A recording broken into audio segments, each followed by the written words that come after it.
Nous saluons ceux qui sont sur les réseaux sociaux.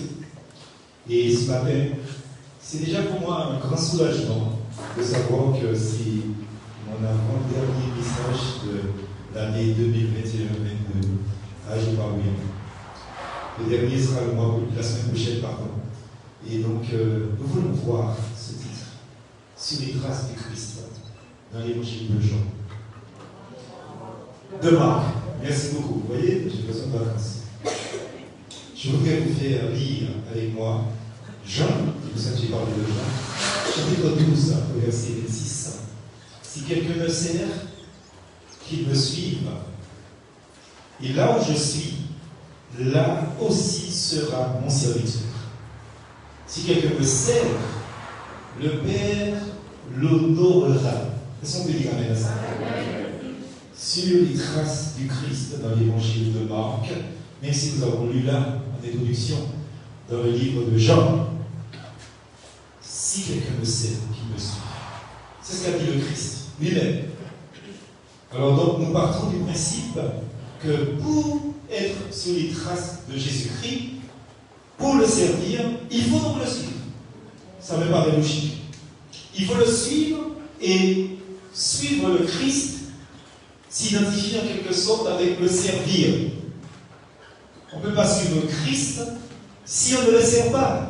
C'est pour ça que j'ai toujours prêché et enseigné qu'un chrétien ne peut pas rester oisif, statique dans son ministère, dans son travail, donc d'homme, de femme chrétien, donc en quelque part sauvé. L'un ne va pas sans l'autre. Si on sert Christ, on le suit. Et quand on le suit, on le célèbre. Nous comprenons par conséquent que l'évangile du service, comme on appelle l'évangile de Marc, nous enseigne tout particulièrement à suivre Jésus-Christ. Et si nous voulons comprendre vraiment ce que ça signifie, le serviteur humble, il faut lire l'évangile de Marc. Ça, c'est l'évangile adapté. D'ailleurs, l'évangile de Marc présente Christ comme le serviteur, comme celui qui sert. Donc, voyons le premier point. Et nous lirons dans le verset 17 au chapitre 1er. Mais ce premier point étant Simon et André, que nous allons donc prendre comme base pour notre premier point. Jésus leur dit, suivez-moi et je ferai de vous des pêcheurs d'hommes. Simon et André sont des deux frères, et ils étaient deux frères, qui étaient, comme on dit, des marins pêcheurs. Et le Seigneur leur dit, donc, suivez-moi. Dans Marc chapitre 12, au verset 17 aussi, il y a un autre texte. Il nous est dit, alors il leur dit, rendez à l'empereur ce qui est à l'empereur et à Dieu ce qui est à Dieu. Et il fut dans l'étonnement à son sujet. Pourquoi je pense le texte, après avoir lu Marc 1, verset 17, l'appel de Simon et d'André? Parce que, tout simplement, l'empereur suprême, c'est Jésus-Christ.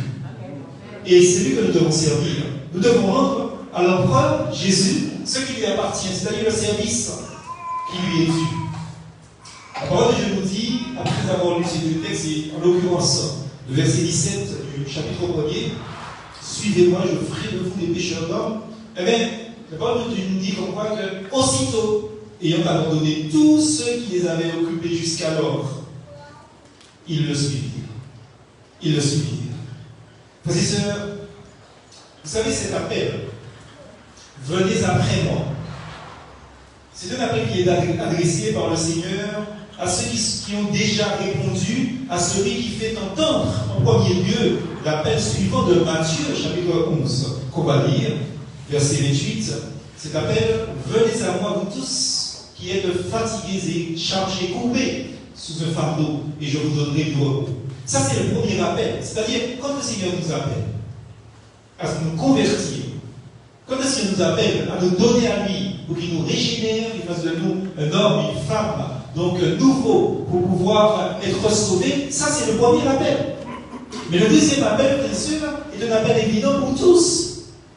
Le Seigneur nous dit de venir, de le suivre et de le servir. Après nous avons sauvé Jésus, vu que nous le servions. Ça, il faut que ce soit dans notre tête. Frères et sœurs, nous sommes venus à lui, comme à celui qui a accompli l'œuvre nécessaire pour ôter le fardeau de nos péchés, celui qui apporte la paix à notre conscience angoissée, nous sommes responsables aussi de répondre au deuxième appel. Venez après moi, suis-moi. On ne peut pas être enfant de Dieu et ne pas servir Christ. Ça ne va pas, ça n'a pas de sens. Vous savez, dans Exode, je vais vous lire Exode 21, verset 6, il vous est dit, après son maître le conduira devant Dieu, le fera approcher de la porte ou de son montant et il festa l'oreille avec un poinçon et son esclave sera toujours à son service. Vous dites ça, ce texte est important pour nous, Exode 21, verset 6, parce que nous voyons Christ qui est un parfait serviteur. Donc, et Christ symbolise en fait ce vrai Obed dont il est question dans le récit. Jésus, en parfait serviteur, il a tracé lui-même le chemin du service. Et pour y marcher, bien sûr, il faut aller à sa suite. Mais il faut bien comprendre que Christ ne nous demande pas un service que lui-même n'a pas accompli. Il a dit comme quoi que tout ce qu'il fait, il le fait pour la gloire du Père. Il fait tout ce que le Père lui a demandé. Et en ce sens, Jésus-Christ a accompli le ministère de serviteur. Je vous ai dit, si vous voulez vraiment comprendre ce qu'est un parfait serviteur, un serviteur humble qui marche avec humilité, lisez l'évangile de Marc. Parce que l'évangile de Marc, sa thématique, son thème, professeur, son message central, c'est Jésus, le parfait serviteur. Et il est évident que Jésus, c'est celui qui n'a pas eu l'oreille poissée, bien sûr, donc marquée, mais il nous demande de bien comprendre que ce n'est pas notre oreille qui est percée et qui est marquée par un poisson, c'est notre cœur qui est marqué du sceau de Jésus. Et nous lui appartenons, frères et sœurs. Jésus-Christ, ce serviteur, a toujours, vous savez, est là, donc devant nous. Et il a tracé ce chemin pour chacun d'entre nous, pour que nous puissions marcher à sa suite. C'est ce que nous dit Marc, on va lire, au chapitre 3, versets 14 et 15. Il nous est dit dans ce verset, il en établit 12 auxquels il donna des noms d'apôtres pour qu'ils soient avec lui et pour les envoyer prêcher. Verset 15. Qui le suivait et le servait lorsqu'il était en Galilée. Et il est dit avec beaucoup d'autres femmes qui étaient aussi montées avec lui à Jérusalem. Donc nous voyons, frères et sœurs, que le service dont il est question, ce n'est pas forcément un service spécifique de ministère, de vocation pastorale, d'enseignant, un ministère aussi, donc, je vais dire, de missionnaire. C'est un ministère quotidien, c'est un ministère de tous les jours, c'est un ministère qu'on accomplit dans son témoignage personnel et ensuite dans son église locale. On ne peut pas être disciple du Seigneur et se tenir à l'écart de ce qui est fait dans l'église. Si on se tient à l'écart, on répond à ce que dit Salomon. Certes, je n'ai pas donné ce verset de Proverbe chapitre 18, verset 1er, mais il est dit, celui qui se tient à l'écart, il se fâche pour tout ce qui est bien. Vous ne pouvez pas vous tenir à l'écart. Si vous vous tenez à l'écart en tant qu'enfant de Dieu, si vous vous tenez à l'écart en tant que membre d'une église, vous êtes dans le péché. Parce que Dieu n'a pas appelé sa brebis, frères et sœurs, son serviteur, sa servante, pour que la brebis soit seule.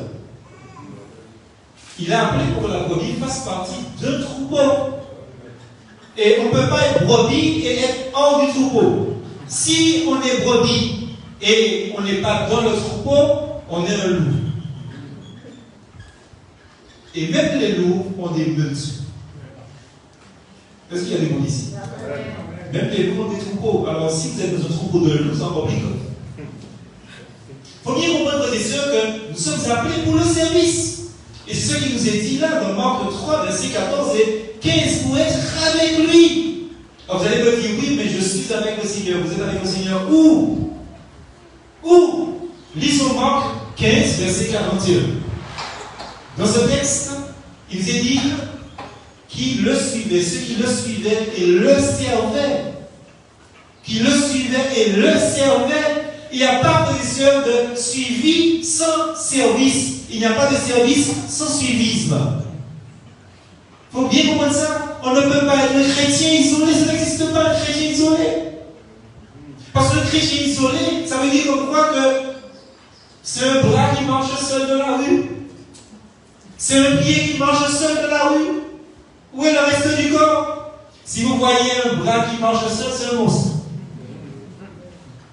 Et ce n'est pas le corps du Christ. Parce que le corps du Christ, c'est une personne et une constitution de personnes. Un rassemblement de personnes. Lisons Jean chapitre 3, verset 26. Il nous est dit, il vint trouver Jean et lui dire, Maître, celui qui était avec toi de l'autre côté du Jourdain et à qui tu as rendu témoignage, le voilà qui baptise. Et tous vont vers lui. Frères et sœurs, même si ces gens n'étaient pas avec Jésus-Christ, mais la réponse de Jésus-Christ est extraordinaire. Christ dit même, celui qui n'est pas contre moi est avec moi. Mais il faut poser la question, mais vous êtes avec qui? Frères et sœurs, c'est important pour nous de bien comprendre, comme quoi que le Seigneur Jésus veut que nous puissions le servir. Et cette parole nous dit que celui qui a été avec Christ dans le chemin de l'humiliation et de la réjection, c'est deux mots que je vais employer souvent dans ce message, la réjection, c'est-à-dire c'est le rejet hors de, le rejet total. Donc celui qui a accepté Christ dans sa vie, frères et sœurs, il ne peut pas ne pas passer par l'humiliation, il ne peut pas passer aussi par la réjection, justement, de ceux qui sont autour de lui, parce que nécessairement votre proposition pour le Christ, le monde va vous rejeter. Le monde va vous rejeter. C'est une évidence. Donc, il n'y a pas de glorification sans humiliation. L'humilité précède la gloire. Dis ça bon. Mais sur ce monde est comme un vaste océan au milieu duquel le Seigneur nous appelle à être des pêcheurs d'hommes. Il faut que nous le comprenions, le Seigneur nous appelle à être des pêcheurs d'hommes. C'est une importante responsabilité du témoignage à rendre par la puissance de cet esprit, où la sagesse de Dieu nous a placés afin que des âmes soient amenées des ténèbres à sa merveilleuse lumière. Et nous parlons précisément de cette notion du ministère quotidien de chaque chrétien, frères et sœurs, d'autant plus que nous sommes dans une période de relâchement d'activité, alors qu'il y avait déjà un relâchement d'activité à cause du Covid. Tous ceux qui partent en vacances, tous ceux qui font le pont, tous ceux qui font un arrêt dans leur ministère chrétien, il faut qu'ils comprennent qu'en quelque lieu qu'ils soient, ils sont des témoins de Jésus. Vous êtes des témoins de Jésus-Christ. Ne l'oubliez jamais. Vous partez en France, Dieu est en France. Vous partez au Canada, Dieu est au Canada. Vous partez en Afrique du Sud, Dieu est en Afrique du Sud. Vous partez au Sud, nous là, justement, en Nouvelle-Calédonie, Dieu est là aussi. Dieu est partout, frères et sœurs. Vous allez dans la Caraïbe, Dieu est dans la Caraïbe. Dieu est partout, frères et sœurs. Votre ministère, c'est, vous faites peut-être un break, comme on dit. Vous faites une parenthèse avec votre ministère dans l'église, mais votre ministère continue. En quelque lieu que vous êtes témoin de Jésus-Christ. Suivre Christ, c'est servir Christ. Et il n'y a pas d'endroit où on ne peut le servir. Et ça, c'est une chose extraordinaire. Et nous disons comme quoi que, vous savez, la parole de Dieu nous dit que Pierre et aussi, Simon et son frère André, ils ont laissé leur filet. Je voudrais faire une sorte de métaphore avec ce mot filet. Et oui, parce que je me dis, il y a tellement de filets qui occupent nos cœurs. Vous savez, on dit comme quoi que l'oiseau, c'est en vain qu'on jette le filet devant l'oiseau. L'oiseleur jette le filet devant l'oiseau. C'est en vain. Vous savez comme quoi que si vous essayez de prendre un oiseau dans le filet, l'oiseau va s'envoler, nécessairement. Mais mes sœurs, quand je vois filet ici, je fais comme une sorte de parallèle avec une toile d'araignée. Je ne sais pas si vous voyez où je veux en venir. Il y a tellement de toiles d'araignée dans nos cœurs. Et nous avons des sœurs que, quel que soit l'insecte qui touche, ne serait-ce que les sœurs, un petit fil de la toile d'araignée, il est pris. Parce que vous savez que, techniquement, je ne sais pas comment est-ce que Dieu a fait cette affaire. Sur la toile d'araignée, il y a une sorte de glu. Vous savez, la glu qu'on a inventée là, l'homme a inventé, vous savez ça? On a inventé la glu en étudiant une toile d'araignée. Il y a une glu que, quand vous touchez la toile d'araignée, en tout cas pas l'homme, mais même l'homme, vous touchez une toile d'araignée, ça reste collé dans votre nez. Alors imaginez la petite bête, une minuscule toute petite, je ne sais pas, mouche ou quoi que ce soit, quand ils ont une fourmi, la bête ne peut plus partir. Et il a ridé ce côté de là, à manger pour à midi. Frères et sœurs, on a tellement de filets dans notre cœur, frères et sœurs, qui occupent notre cœur, qui s'emparent, qui enveloppent notre cœur et qui nous empêchent de suivre l'exemple de Simon et d'André. Le Seigneur demande de déposer les filets. De déposer les filets. Et si nous avons peur que ces filets nous collent à la main, demandons au Seigneur de lui-même plier ces filets et de les déposer pour nous. Parce que trop de choses nous empêchent de suivre le Seigneur. Alors c'est à chacun de nous de nous poser la question suivante. Est-ce que mon filet a été mis de côté, ou pire, mes filets, ou si vous voulez, mes toiles d'araignée? Est-ce que mon cœur est enveloppé de toiles d'araignée? Deuxième point. Lévi ou Matthieu. Nous allons lire au chapitre 2, au verset 14, toujours de Marc. En passant, il vit Lévi, fils d'Alphée, assis au bureau de taxe. Il lui dit, suis-moi. Lévi se leva et le suivit. Frères et sœurs, dans ce même évangile, c'est un autre des 12 qui entend l'appel divin, suis-moi. Deux mots, frères et sœurs, deux mots ont suffi à briser les liens qui retenaient Lévi, c'est-à-dire Matthieu, qui a écrit l'évangile de Matthieu. Deux mots, suis-moi. Combien de mots faut-il que le Seigneur vous emploie? Est-ce qu'il faut que le Seigneur vous supplie pour que vous puissiez le servir? Nos cœurs seraient-ils plus durs que le cœur de Lévi? Deux mots ont suffi pour que Lévi capitule. Pendant que je vous dis, Lévi se leva et le suivit. Je dis, quelle puissance dans cet appel auquel seule la foi peut répondre. Amen. Seule la foi. C'est-à-dire que si nous sommes, nous allons voir ça tout à l'heure, fixés sur les choses de la terre, on ne peut pas répondre à cet appel. On peut, parce qu'on n'a pas la foi. Mais quand on a la foi, Dieu mots suffisent pour suivre le Seigneur. Simon et André n'avaient pas hésité un instant. Et le fils d'Alphée n'hésite pas non plus. Se levant, il le suivit, dit la parole de Dieu. C'était un homme riche. Et nécessairement, c'était un collecteur d'impôts. Quelqu'un a dit c'était un co-voleur d'impôts. Collecteur, co-voleur.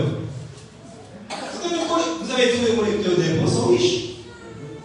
Puisque quand quelqu'un doit 15 euros, il dit c'est 20 euros que tu dois. Et Matthieu est un voleur.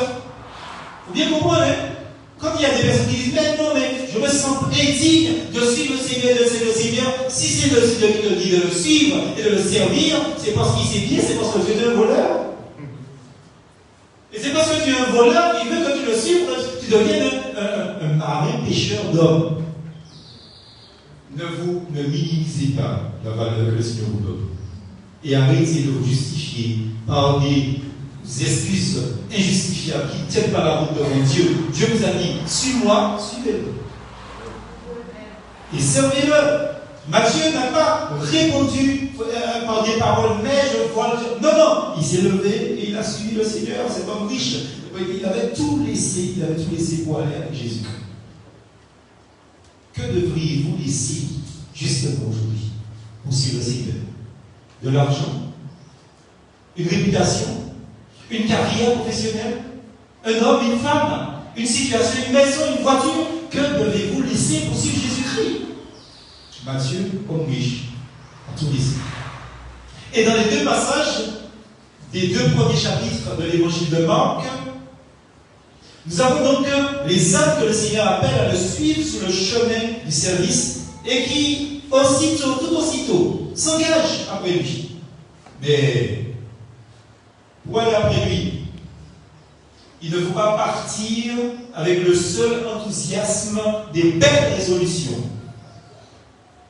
C'est comme le 1er janvier, les gens qui vont prendre des résolutions.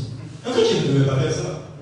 Parce que si vous prenez des résolutions, ça veut dire qu'on voit que vous êtes dans une sorte de fonctionnement traditionnaliste qui fait qu'on voit que ces salons vont la chier pour le pencher. C'est-à-dire que, comme on a des nouvelles, mais vous prenez des résolutions. Non, un chrétien, à partir du moment où il a donné sa vie au Seigneur Jésus-Christ, il a pris la résolution d'être bien.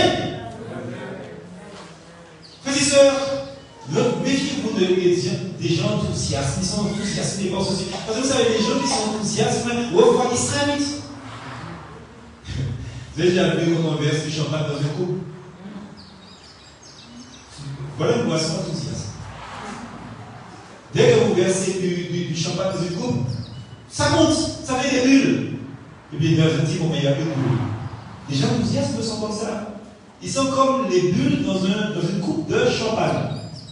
Et c'est comme ça, vous êtes éphémère dans votre fonctionnement. Donc, seul, frères et sœurs, l'enthousiasmé, donc prend des décisions de servir le Seigneur à ces moments-là. Quand je vous dis que nous ne pouvons pas fonctionner selon nos émotions, faites attention. Une chose est nécessaire, et la parole nous le dit dans Marc 8, verset 34. Jésus appelle la foule avec ses disciples. Il leur dit, si quelqu'un veut être mon disciple, qu'il renonce à lui-même. Ce texte m'a toujours impressionné, vous savez. Dieu nous dit, en fait, Dieu ne demande pas de renoncer au bateau, à l'avion, à la maison, à tel homme dans notre vie qui nous empêche de marcher, à telle femme dans notre vie qui nous empêche d'être sanctifiés. Il ne nous demande pas de renoncer à notre maison. Il ne nous demande pas de renoncer à qui que ce soit. Il nous demande de renoncer à nous-mêmes. Parce que notre principal problème, ce ne sont pas les autres, c'est nous. Est-ce qu'on peut dire amen à ça?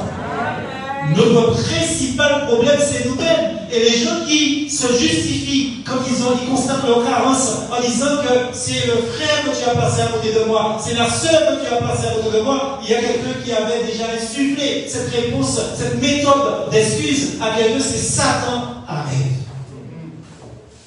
C'est pas moi. C'est la femme. Dieu dit à Adam, c'est la femme que tu as placée à côté de moi. C'est la femme. Prenez vos responsabilités. Quand Dieu vous parle, si que vous voyez votre carence, dites pardon, Seigneur. Simplement. Aide-moi, Seigneur. Agis-moi. Vous savez, frères et sœurs, moi je vois qu'il n'y a pas de hasard dans la vie des chrétiens. Et je pense qu'il y a encore moins de hasard dans la vie des incroyants, vous savez. J'ai rencontré un incroyant et cette personne est tombée sur moi. Et quand on a commencé à parler, la personne m'a dit, mais mon Dieu, c'est par hasard que je vous ai rencontré. J'ai dit, non, c'est pas par hasard. Moi, quand je prie le matin, j'ai dit, c'est de faire rentrer dans le travail que tu as déjà commencé pour moi. C'est pas par hasard. Il n'y a pas de hasard, ni dans la vie des chrétiens, ni dans la vie des croyants, frères et sœurs. Et dans ce texte-là, le Seigneur dit qu'il renonce à lui-même, qu'il se change de sa voie et qu'il me suive. Renoncer à soi. Frères et sœurs, tant que vous n'allez pas renoncer à vous-même, vous ne pouvez pas suivre Christ. Vous ne pouvez pas suivre le Christ. C'est important de dire ces choses. Vous savez, le Seigneur venait de faire comprendre à ses disciples qu'ils devaient être mis à mort. Le Seigneur avait pris son titre de fils de l'homme qui implique son rejet, justement son éjection, sa réjection, pardon, ses souffrances et sa mort. Et Pierre qui, pourtant, venait de confesser que Jésus était le Christ, se refuse à admettre qu'il fallait parcourir notre chemin. En vérité, Pierre avait parcouru ce chemin, frères et sœurs. Vous savez, des fois, on aime entendre des messages où on va nous dire, oui, le Seigneur va te donner le bonheur, oui, le bonheur et la grâce va m'accompagner au tous les jours. Non, non, non, non, non. Dans le chemin du Seigneur, c'est persécution. Amen, amen. Je voulais même dire autre chose. Il désirait que tous les autres disciples, un Messie introduisant, c'est ça que Pierre voulait avec les autres disciples, tous ils voulaient qu'un Messie, justement, qui allait introduire les siens, vous savez, les disciples, de la jouissance immédiate des bénédictions du règne. Non, non, non, Christ leur dit, vous allez souffrir à cause de moi. Alléluia. Pierre n'avait pas saisi que tant que la question du péché n'est pas réglée sur la terre, l'établissement du règne était impossible. Impossible. Et il ose reprendre le Seigneur. Ça n'arrivera pas. Mais c'est la chair, même vu dans le croyant, sous son aspect, je vais dire, le plus favorable. Le plus favorable. Et là, c'était le cas de Pierre.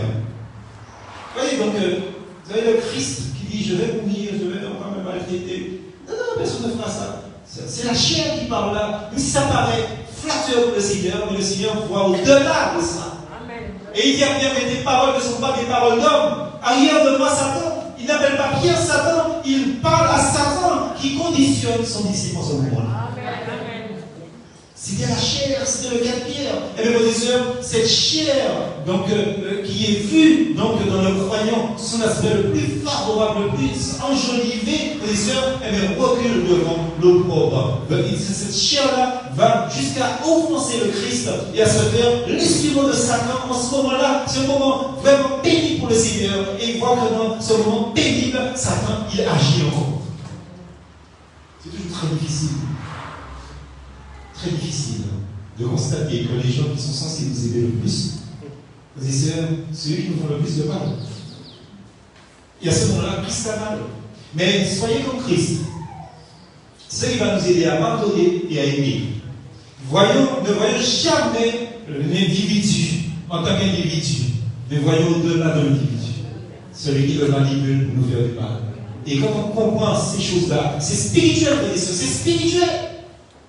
Quand on comprend ces choses-là, on pardonne à sa femme, on pardonne à son mari, on pardonne à sa fille, on pardonne à son fils, on pardonne à son père, on pardonne à sa mère, on pardonne à son cousin, on pardonne à sa cousine, on pardonne à ses parents, on pardonne à ses enfants, on pardonne, frères et sœurs, à ses amis, on pardonne à ses collègues, parce qu'on sait que ce sont des instruments.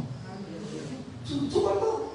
Ce sont simplement des instruments que Satan utilise pour nous faire du mal. Mais frères et sœurs, il est évident qu'on voit que celui qui utilise l'instrument ne sait pas que notre bouclier est le bouclier de la foi. Vous connaissez ce chant? Il y a la foi avec tout dit fait. Vous connaissez ce chant? Vous ne connaissez pas ce chant? Pierre, là, il a avec la chair. Les deux réunis sont incapables de suivre Jésus dans le chemin de la réjection, le chemin de la souffrance. Ils sont incapables parce que c'est la chair qui parle. C'est ce que le Seigneur a enseigné aux foules et à ses disciples. Troisièmement, prendre sa croix. Chapitre 8, verset 34. Jésus appela la foule avec ses disciples. Et il leur dit, si quelqu'un veut être mon disciple, qu'il renonce à lui-même, qu'il se charge de la croix, de ma croix et de sa croix, et qu'il me suive. Nous ne sommes pas trompés. C'est bien ce verset que nous voulons lire. Pour venir après moi, dit le Seigneur, et les sœurs, c'était là l'appel d'André, Simon et Lévi. Non seulement il faut, le Seigneur nous a dit clairement tout à l'heure, donc il faut renoncer à soi-même.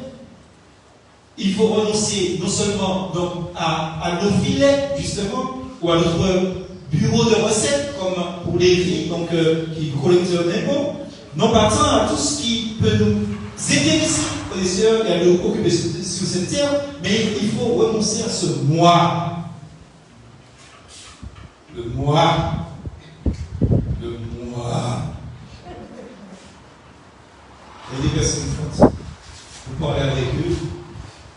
Vous êtes en train de leur parler de vous, ils vous coupent pour vous leur parler de moi. Moi, c'est moi. Vous lui dites comme quoi que le voisin est malade, il dit ouais, moi, mais quand je suis malade, je pense pas. Vous lui dites que le fils de tel a eu un souci. Ouais, mais moi, quand j'ai un souci, il vous ramène toujours à elle. L'orgueil. Vous connaissez l'orgueil est subtil. Subtil. Faites attention à l'orgueil. Si vous constatez que vous ramenez toujours les gens à vous-même, vous avez un problème d'orgueil caché. Et je vous dis, la pire des choses, c'est un orgueil caché, qui n'est pas révélé. Faites très attention. Quand quelqu'un vous parle de lui, laissez la personne vous parler de lui. Vous n'avez pas dicté à la personne de parler de vous. Parce que c'est ce qu'on fait en fait. Peut-être que le Seigneur a envoyé cette personne auprès de nous pour que la personne nous parle de ses mots. M-A-U-X. Pour que nous puissions lui donner une parole d'encouragement. Mais nous sommes tellement omnibulés par nous-mêmes qu'on écarte la personne de l'essentiel et de la mission que le Seigneur lui a donnée de nous expliquer ses mots pour que nous puissions le consoler. Moi, excusez-moi, continuez-moi, je ne fais pas ça. Si c'était moi, je ne veux pas. Ouais, mais c'est moi. Le moi est souvent l'orgueil. Faites attention. Il nous faut renoncer à ce moi. Ce moi qui est le centre de nos pensées, ce moi qui est le centre de nos désirs, ce moi qui est le centre de notre activité. Parce que le moi s'exprime aussi d'une autre manière, comme moi de je ne fais pas ma carrière. Dieu nous demande de le servir. La carrière, c'est Dieu qui s'en charge. Servez le Seigneur. On pense au mariage. Le mariage, c'est Dieu qui donne l'époux. C'est Dieu qui donne l'épouse. On cherche par-ci, par-là. Servez le Seigneur. C'est ce que le Seigneur a dit. Suivez-moi, servez-moi. Mais quand vous êtes centré sur votre moi, vous allez chercher femme, vous allez chercher mari. Tant que vous êtes centré sur vous-même, vous allez chercher travail, vous allez chercher succès. Tant que vous êtes centré sur le moi, vous allez chercher l'argent, vous allez chercher la bonne réputation, vous allez chercher le succès. Tant que vous êtes centré sur le moi, mais vous aurez toutes ces choses, vous ne serez pas heureux. Parce que ces choses-là n'apportent pas le bonheur. Il y a des gens qui pensent que quand ils seront mariés, ils seront l'homme le plus heureux du monde. Allez demander ça aux hommes mariés. Et oui, ça nous apporte le bonheur passager.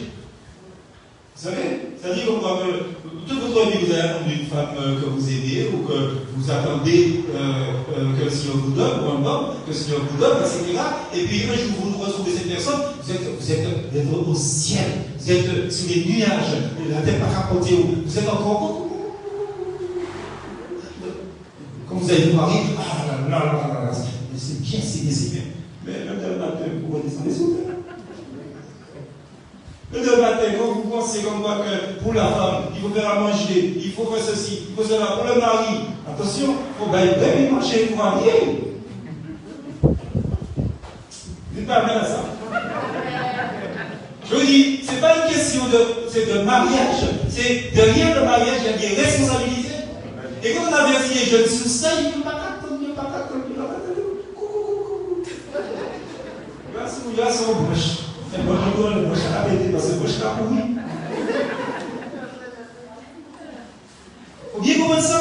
Et quand vous arrivez à terre, vous rendez compte comme quoi, il faut travailler, il faut bâtir malaise à manger. Il faut mettre des manger à boucher. Vous voyez que l'amour, c'est.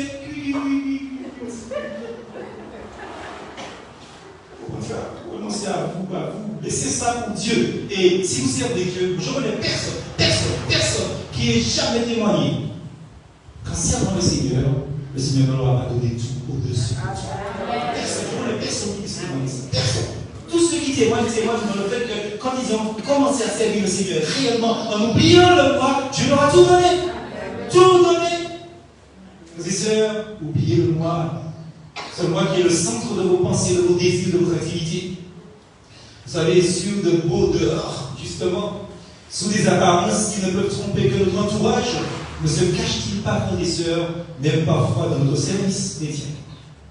Cette recherche du moi qui nous rend incapables de suivre fidèlement celui qui s'est anéanti comme Dieu et a baissé justement, Dieu s'est abaissé comme un homme.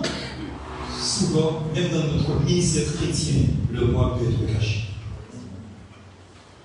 Frères et sœurs, celui qui faisait toutes les choses qui plaisaient à son Père, celui qui, serviteur parfait sur la terre, a pu dire « Je me suis toujours proposé l'Éternel devant moi ». Lisons le psaume 16, au verset 8, dans ce dernier point, dans ce point. J'ai constamment l'Éternel devant moi. Quand il est à ma droite, je ne suis pas ébranlé.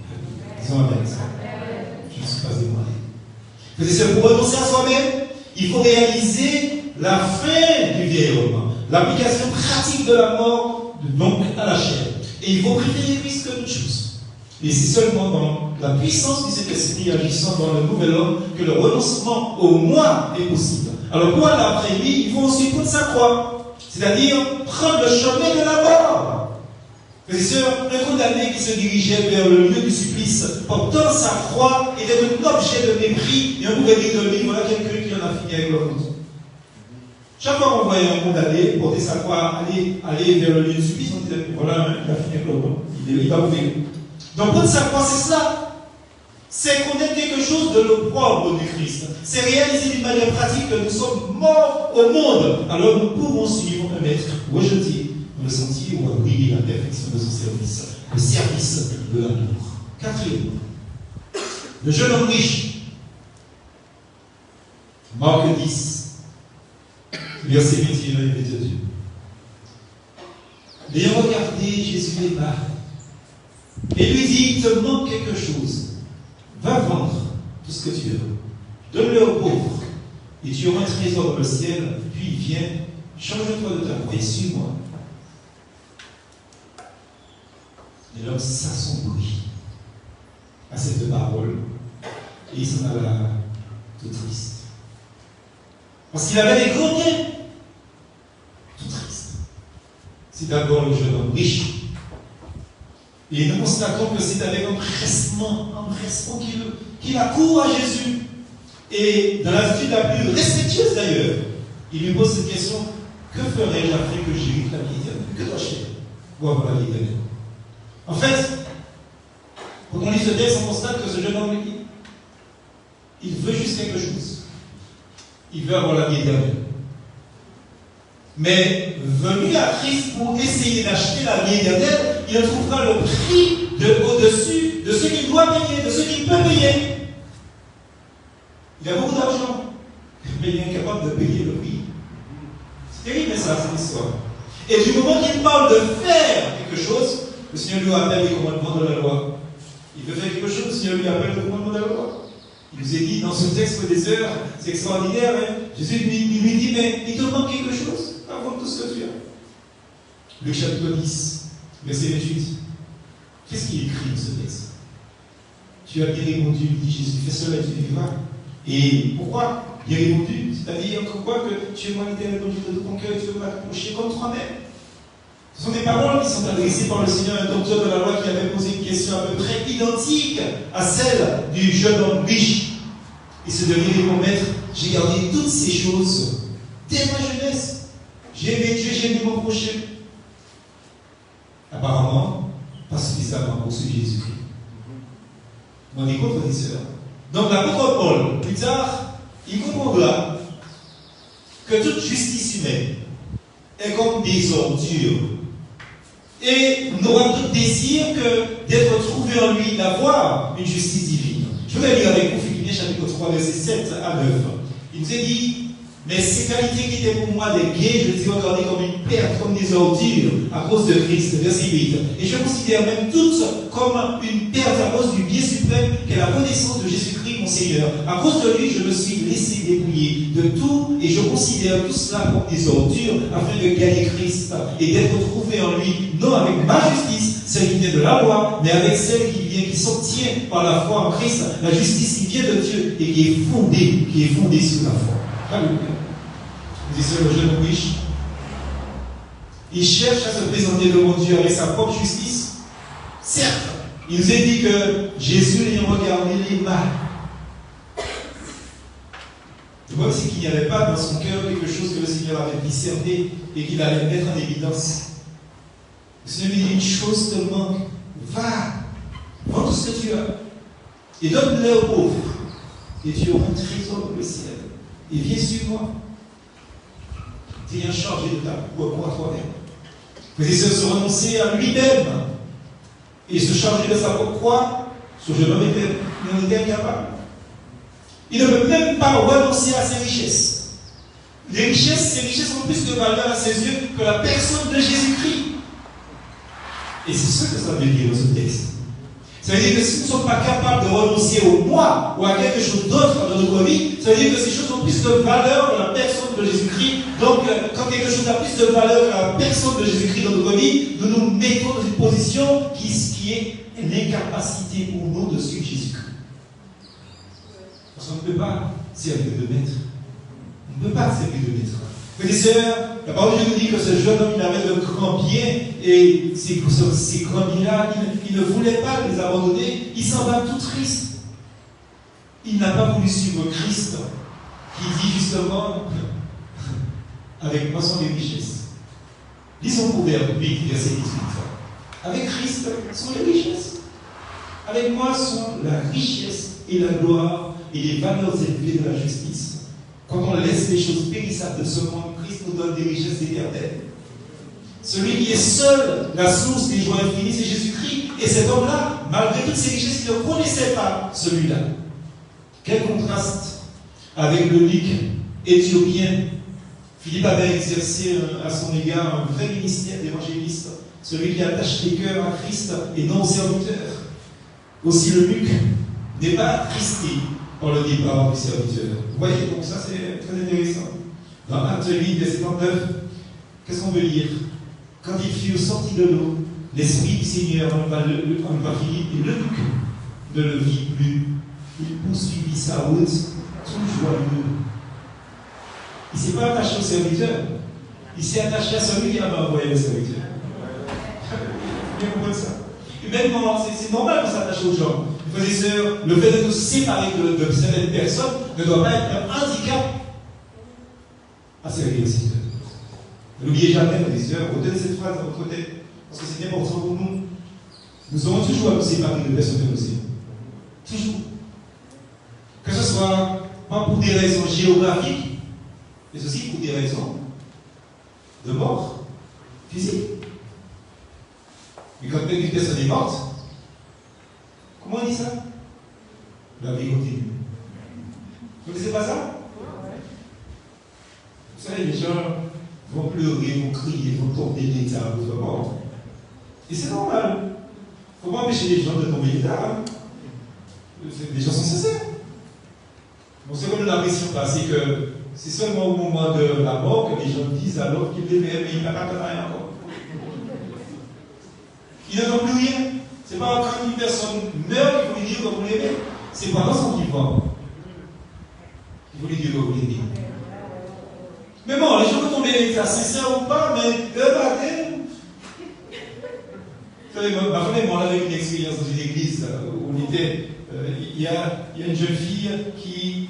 Pas une jeune fille, une famille qui a perdu sa mère, qui est membre de notre église, là où on est travaillé. Et cette sœur qui est déjà âgée, mais très aidée, la sœur est décédée, le Seigneur l'a appelée, etc. Et le jour de la mort, les gens voulaient même tomber dans le trou de la tombe. Mais les gens tombaient à l'état. Maman, faut que je parte, faut que je fasse ça, papa, j'ai comme ça, etc. Et puis, dans l'église est morte, on dit bon, après l'enterrement, on va aller visiter la famille. On va les encourager, tu vois.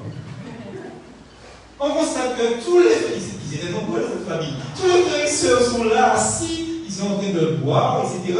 Et puis, l'un se moque de l'autre en disant ah oui, il n'y a pas pu, ah, tu es comment toi. C'était impressionnant, je vous dis. L'un se moquait de l'autre, mais qu'est-ce que tu as eu là? Ou le comment tu vois? Mais fais-le. On a les reconduits. Depuis ce jour, je m'empresse plus d'aller confronter les gens avec. J'ai appris de son but. On a fini avec ça. On a déjà fini avec vous. Mort, enterré, on passe à autre chose. Et c'est ça qu'il faut faire d'ailleurs. Vous voyez, par contre, ça aussi plus comment, hein. Mais quand une personne est morte, elle est morte. Mais le comprendre. Donc, il ne s'est pas attaché à l'instrument. Il s'est attaché à celui qui manie l'instrument, Dieu le Père qui a manié Philippe pour le conduire à Christ. C'est un contraste encore avec un autre homme riche dont nous parlent les Écritures. Et brièvement, je ne vais pas lire avec vous, mais un certain Barsilaï, le Galaadite, dans 2 Samuel 19, versets 31 à 40, c'est trop long pour lire. Mais cet homme-là, sa foi fut éprouvée par l'offre de nouvelles richesses. Et l'offre de nouvelles richesses, c'était que David, après avoir servi David, lui dit viens à Jérusalem avec moi, je vais te récompenser. Alors là, il dit non, c'est bon, ça va. Je suis déjà trop vieux pour ça. Donc, pour lui, il suffisait d'avoir la bénédiction de David et de jouir de cette bénédiction. C'est ce qu'il dit dans 2 Samuel 19, au verset 39. Et il a apprécié cela bien au-dessus de toutes les richesses, mais il aurait pu être comblé davantage matériellement parce qu'il connaissait David et il aimait David. Frères et sœurs, pour servir Christ, il faut aimer le Seigneur. Il faut aimer le Seigneur. Cinquièmement, les disciples. Chapitre 10, verset 28 d'abord. Alors Pierre lui dit, nous avons tout quitté et nous t'avons suivi. Verset 32. Ils étaient en chemin pour monter à Jérusalem et Jésus allait devant eux. Les disciples étaient effrayés et ceux qui le suivaient étaient dans la crainte. Jésus prit de nouveau les 12 avec lui et commença à leur dire ce qui devait lui arriver. Mes sœurs, au verset 28 du chapitre 9, Pierre rappelle qu'il avait tout quitté pour suivre le Seigneur, on l'a vu, certes. Et je crois que c'est la foi qui répond à l'appel venez à moi, que le Seigneur a donné dans Marc chapitre 1er, verset 16 à 20. C'est la foi qui les avait conduits. Et le Seigneur annonce alors à son disciple quelle est la part présente et éternelle de ceux qui le suivent. Maintenant, c'est tout à la fois la douceur des relations familiales, la jouissance des biens spirituels, mais aussi la jouissance des persécutions. Jean chapitre 15, on va lire au verset 20, nous dit ce qui suit. Souvenez-vous de la parole que je vous ai dite. Le serviteur lui parle encore le maître, que son Seigneur, s'ils m'ont persécuté, ils vous persécuteront aussi. S'ils ont gardé la parole, il gardera aussi la vôtre. Quelle bénédiction dans ce texte. Parce nous voyons plus la persécution de nos ennemis, les ennemis de l'évangile. Mais nous ne nous souvenons pas que le Seigneur nous a dit ils garderont votre parole. Notre récompense est là.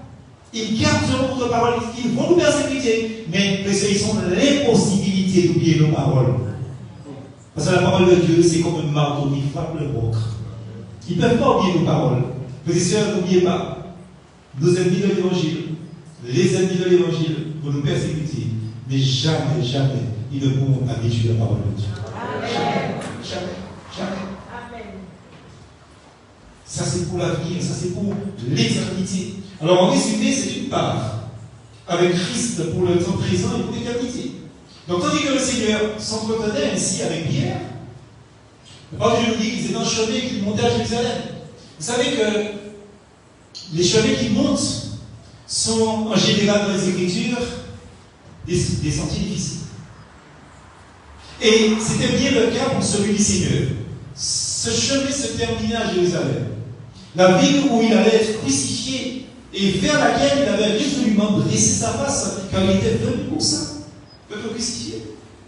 Et les disciples suivaient le Seigneur, mais ils étaient aussi frappés donc de stupeur et le suivaient avec crainte. Verset 32. Ils étaient effrayés dans le texte affiché. Alors pourquoi une telle crainte dans le chemin? Pourquoi? Au verset 32, parce que Jésus allait devant eux. Jésus allait devant eux, connaisseurs. Et devant Christ, qu'est-ce qu'il y avait? Il y avait la croix. Les versets 33 à 34, il y avait la croix, connaisseurs, parce qu'ils n'avaient pas réalisé le renoncement. Ils étaient effrayés. Pourquoi? De quoi étaient-ils effrayés? Mais ils étaient effrayés d'eux-mêmes. Jacques et Jean, écoutez bien ce qu'on va dire là, des sœurs. Ça c'est important. Des gens qui se battent pour les premières places. Je vais mettre ma langue encore en valeur des gens qui goument pour les premières places. Des gens qui aiment les premières places, qui se battent pour les premières places. Jacques et Jean, ils en sont un exemple. Ces gens-là désiraient avoir une place élevée, non pas sur la terre, mais dans la gloire. Mes sœurs, et s'il est vrai que les 10, justement, ils construisent une sorte d'indignation en les entendant formuler leurs demandes, mais mes sœurs, pourquoi c'est indigné? Mais mes sœurs, je crois que c'est sans doute parce qu'ils avaient déjà oublié que peu avant, auparavant même, dans chapitre 9, verset 34, il est dit comme quoi qu'ils avaient discuté entre eux pour savoir qui était le plus grand. On pointe les doigts sur Jacques et Henri, les deux frères. Mais les 10 autres avaient eu déjà la discussion avant ça. Vous voyez, ils avaient discuté entre eux pour savoir qui était ou qui serait le plus grand. Et le Seigneur leur parle alors de l'abaissement, justement, qui va devant la gloire, selon le Proverbe que vous décidez, Proverbe 15, verset 33, donc que l'humiliation, l'humilité, c'est la gloire, Proverbe 15, 33. Mais le Seigneur leur parle du chemin qu'il suivait lui-même, dans lequel il leur demandait de s'engager. Le Seigneur leur parlait de la coupe des souffrances qu'ils auraient dû boire. Donc justement, eux aussi. Le Seigneur leur parle du baptême de la mort dont ils ont été à être baptisés après. Le Seigneur leur parle de la souffrance et la mort que beaucoup vont rencontrer à la suite du maître rejeté. Pour y marcher, il ne faut pas penser au moi. Il faut avoir Christ devant soi, comme seul objet. Et plus tard, dans la puissance du Saint-Esprit venu sur la terre comme personne divine, les apôtres seront pleins de zèle pour suivre le sentier de la souffrance, le sentier de la réjection. Et Jacques sera, il voulait la première place au ciel. Jacques sera le premier. Jacques sera le premier, frères et sœurs, ça c'est une évidence quand on lit le texte de la parole de Dieu. Il sera le premier des 12 à avoir la première place. La première place parmi les 12. À subir le martyre sur une terre pour son Seigneur. Il voulait la première place. Attention.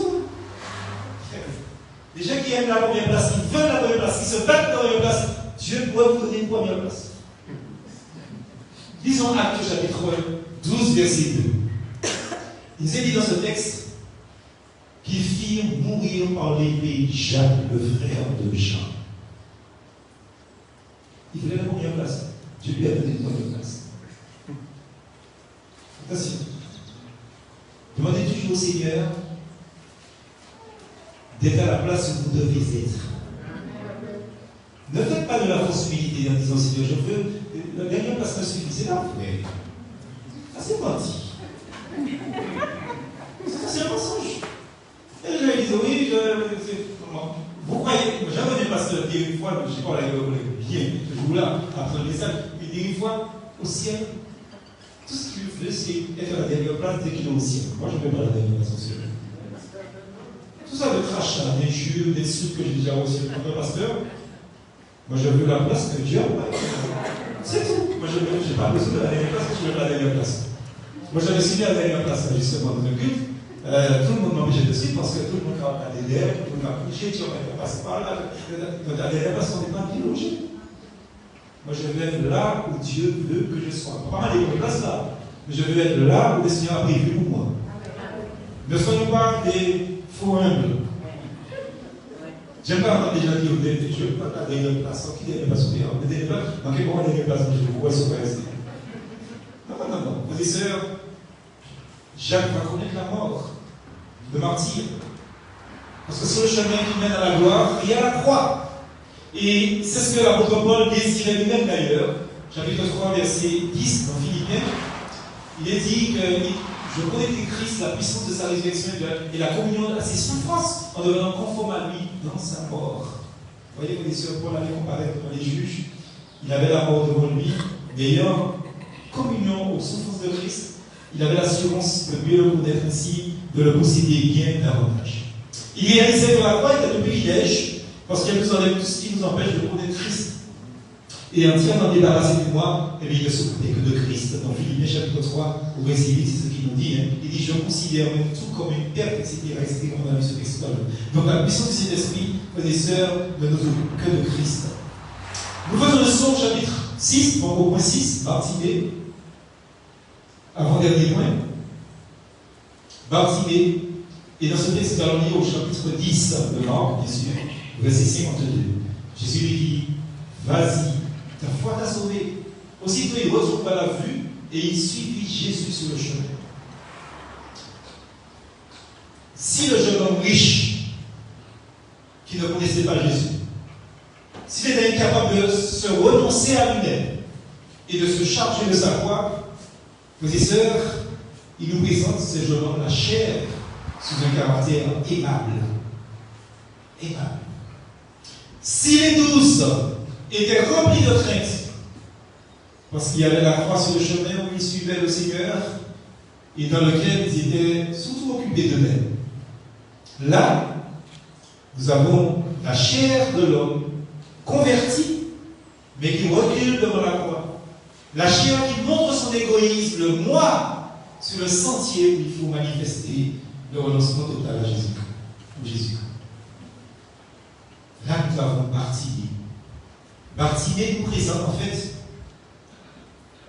tout à la fin de ce chapitre, quelqu'un qui va résolument à la justice de mettre au rejeté. Le Seigneur n'a pas besoin de lui rappeler les commandements de la loi. Le Seigneur n'a pas besoin de lui parler de la coupe ou du baptême, parce que Bartimée, frères et sœurs, n'avait pas de prétention de faire quelque chose. Il ne demandait pas une place, ni la dernière, ni la première, frères et sœurs. Il n'avait pas l'intention, il ne désirait qu'une chose. C'était de suivre Jésus-Christ. Christ lui suffisait.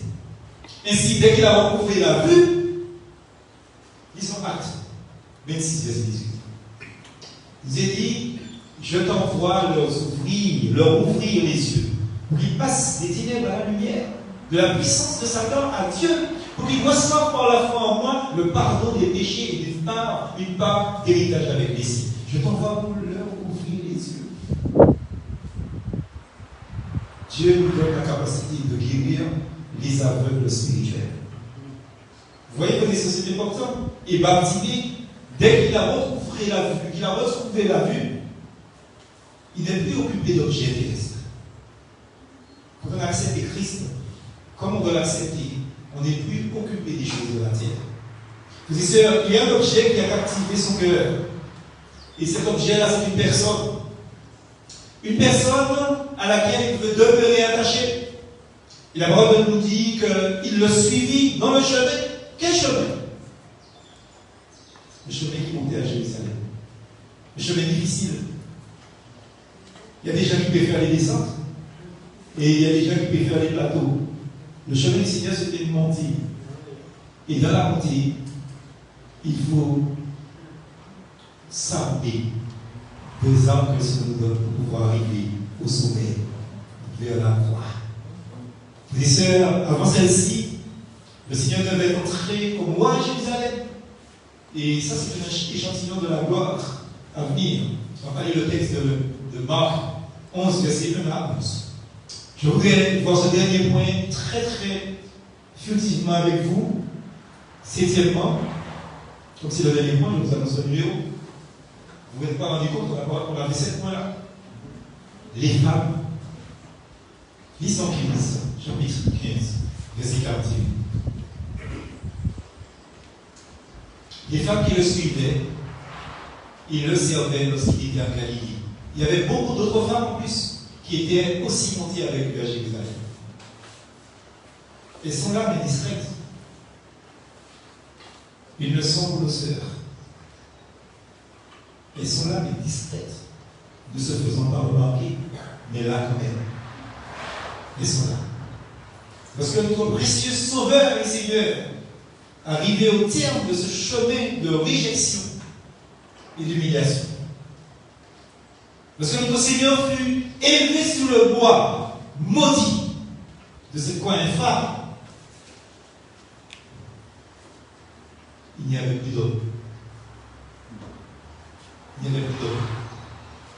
Quelle honneur qui est faite à ces femmes.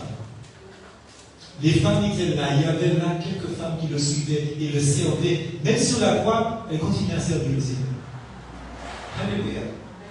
Frères et sœurs, c'est extraordinaire, frères et sœurs. Ces femmes qui étaient là, qui regardaient de loin, c'était des femmes pieuses. Puisse Dieu nous donner dans notre église ici et dans toutes les églises de la Martinique et du monde entier des femmes de cette qualité-là, des femmes pieuses, des sœurs qui, lorsque Jésus-Christ était en Galilée, parmi les méprisés, parmi les pauvres du troupeau, c'est la parole de Dieu nous dit dans Marc chapitre 15, verset 40 et 41 que ces femmes l'avaient suivi et l'avaient servi. Pourtant, on ne parle pas d'elle. On ne parle pas d'elle tout au long du livre. On ne parle pas d'elle, des sœurs, mais elles étaient là, des sœurs. Et ce sont elles qui sont montées avec lui à Jérusalem. Elles sont montées avec lui à Jérusalem. Les disciples ne sont plus là. Ils n'ont pas été capables de monter avec lui à Jérusalem.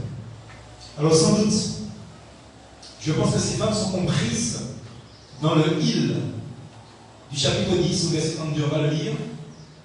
Ils étaient en chemin pour monter à Jérusalem et Jésus allait devant eux. Ils étaient. Le masculin important sur le féminin. Les femmes qui étaient dans l'église. Elles étaient là avec leur maître. Malgré leur faiblesse, malgré leurs limites en ce temps, justement, où les choses étaient compliquées, Pour la gente féminine, elles étaient là, positionnelles. Elles avaient été avec le Seigneur. Elles avaient été avec lui, soutenues par la puissance de celui qui encourage, de celui qui fortifie tous ceux qui vont à sa suite. Comme David autrefois. Psaume 63, verset 1er. Elles avaient, verset 2, elles avaient expérimenté ce qu'est le monde. Verset 2, c'est possible. Elles ont dit, oh Dieu, tu es mon Dieu, je te cherche. Mon âme a soif de toi, mon corps soupire après toi, comme dans une terre aride, desséchée sans eau. J'ai soif de toi. Elles avaient expérimenté ça, elles avaient soif de Jésus. Mais elles ont été rassasiées, comme la moelle, justement, comme de la moelle de la graisse. Et elles pouvaient lui dire aussi, justement, ça c'est aussi une chose importante pour nous, à signifier. Je vais prendre ce texte qui nous intéresse. Elles pouvaient lui dire aussi, dans le psaume 63, verset 9. Mon âme est attachée à toi, ta main droite me soutient. En conclusion, Dieu veuille que ces quelques portions de sa parole rendent plus précieuses à nos cœurs la puissance de Jésus-Christ dans nos vies. Puisse le Seigneur suffire à nos âmes, afin que nous sachions mieux le connaître, ou mieux l'aimer, ou mieux le suivre, et enfin mieux le servir. Je voudrais finir avec ce couplet de cantique, vous lire, et après vous lire ça avec les textes. Suivons-le tous, animés de saint zèle. N'avons pas nos cœurs quand c'est pas mieux, car Dieu Sauveur lui-même nous appelle. Et nos vrais biens sont cachés dans les cieux. Amen. Suivons-le tous, animés de zèle, sincère de zèle, de saint zèle. Matthieu 9, verset 9. Jésus parti de là, en passant, il vit un homme assis au bureau des taxes et qui s'appelait Matthieu. Il lui dit, suis-moi. Cet homme se leva et le suivit. Suivons-le comme Matthieu, animé de saint zèle. Deuxièmement, n'habitons pas nos cœurs en ces bas lieux. De Timothée, chapitre 4, verset 1er. C'est pourquoi je t'en supplie devant Dieu et devant le Seigneur Jésus-Christ, qui doit juger les vivants et les morts au moment de sa venue, au moment de son règne. Il nous est dit, plus tard, il n'y a pas de soldats qui s'embarrassent des affaires de la vie, s'il veut plaire à celui qui l'a envoyé. Troisièmement, ce Dieu Sauveur lui-même nous appelle. Jean 21, verset 22. Jésus lui dit, si tu veux qu'il vive jusqu'à ce que je revienne, en quoi cela peut concerner? 3, suis-moi. Ne t'occupe pas des autres. Occupe-toi de suivre le Seigneur. C'est ce qu'il te demande. Et enfin, nos vrais biens sont cachés dans les cieux. Philippiens chapitre 3, au verset 20. Quant à nous, notre droit de cité est dans le ciel. D'où nous attendons aussi comme sauveur le Seigneur Jésus-Christ. Que Dieu bénisse sa parole de nos cœurs et qu'il nous fasse un grand bien. Est-ce qu'on peut dire amen à ça? Amen.